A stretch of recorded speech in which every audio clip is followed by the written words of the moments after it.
All right, hi guys. If you're watching this, then you're probably in the same position that I am, which is unfortunately you have a very unhappy wife.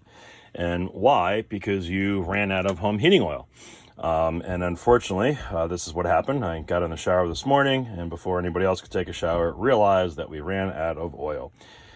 So when you have kids that take showers that are 30 minutes long, unfortunately, this is what happens. So I know there are some other videos on there on how to go ahead and do this, but just in case you have this particular make and model, hopefully this might help you a little bit. So this is the Beckett. You can see here the RWB, okay, and this is the Beckett model 7505. So when I left for work this morning, what I did, since I knew we were out of oil and we were waiting for an oil delivery, was I turned off the service switch, okay, which I'm going to go ahead and turn back on in a second. We went ahead and ordered, obviously, home heating oil, and they came this morning. So just going to show you here before you fire it up, and if this happens, what you have to do is bleed the system.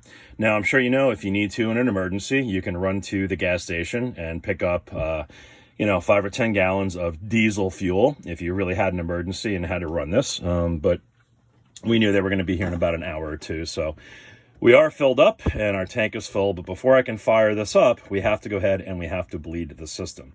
So number one, I'm going to go ahead and turn my service switch back on. Again, I wish I had a free hand. I apologize. So I might have to do this in sections. So you have a switch somewhere. Usually you have two switches, one at the top of your stairs, hopefully, or somewhere else in your house, the emergency switch. And here is the service switch. So I'm going to go ahead and turn this back on, and you'll see our dial comes back on. And of course, you should have a blinking light. And the blinking light simply means, of course, that you're out of oil. So what we're going to do, just the tools of the trade, you are going to need a few items. What I'm going to recommend, again, depending on your system for this one, you can either use an adjustable wrench. I'm going to use a 10 millimeter wrench, okay? I have a piece of plastic tubing, not necessary, but if you want to try to keep it neat and clean, I highly suggest, and in this case, I'm going to have a bucket. So what basically you're going to do in this case, I have my blinking light, you're going to take your tube, okay? I'm going to feed this into my bucket because obviously this is going to start to come out. And what happens is when you run out of home heating oil is air gets in the line, and this is the little bleeder valve, okay? So I'm going to open this up with the wrench, okay? We're going to let the air out of the system, okay? And then what will happen, if everything goes well, this will go ahead and fire back up because right now, of course, we do not have a flame, okay? So it's trying to get fired up, but it can't do anything. So what we're going to go ahead and do is I'm going to hook this up. I'm going to open up this valve. I'm going to put my tube in, okay? And when I open it up, of course, we're going to open this bleeder valve until air stops coming out of it. And then we'll go from there and we will go ahead and fire it up. All right, so guys, I don't have a free hand, so I just mounted my phone and just going to show you quickly. I'm going to go ahead and again take my tube, okay? And the tube you can see here is going to go over the bleeder valve. I'm going to go ahead and get my wrench ready, okay? I have my 10 millimeter wrench, all right? And then what I'm going to go ahead and do is, let me get my wrench on there, okay, before I open the bleeder valve, is I'm going to go ahead and push the button, okay? So I'm going to push the button down, and when I push the button down, it's going to try to kick in, and then I'm going to open the bleeder valve, okay, and let the air out of the system. So let me go ahead and push the button, okay, and I'm going to open my valve. There we go.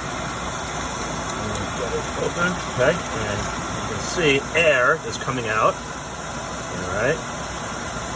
You can see air is coming out of the system. A lot of air is coming out of the system.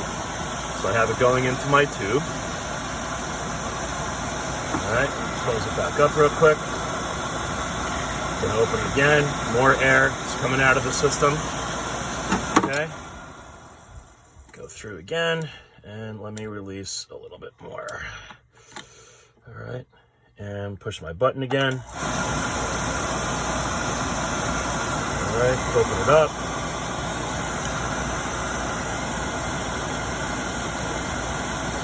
Okay, steady stream. And voila, there we go. Okay, you just heard the burner kick in. I'm now going to go ahead and close my valve. Okay, it's nice and tight. All right, and just like that, you'll be back to have it heat.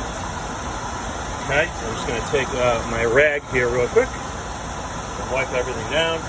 Okay, so let me go ahead and grab my phone. So let you know, that's how much came out.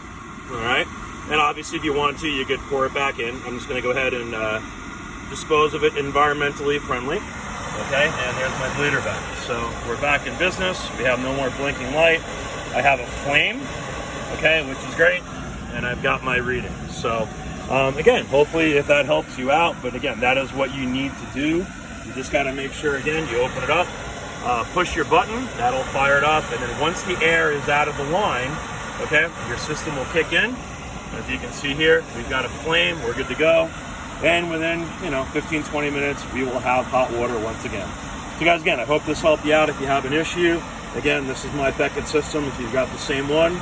But that is how you restart an oil burner once you run out. And again, just make sure that you bleed. There's the little valve, okay? You got to get the air out of the system. Otherwise, you're going to have an issue, okay? Guys, good luck. Have a great day.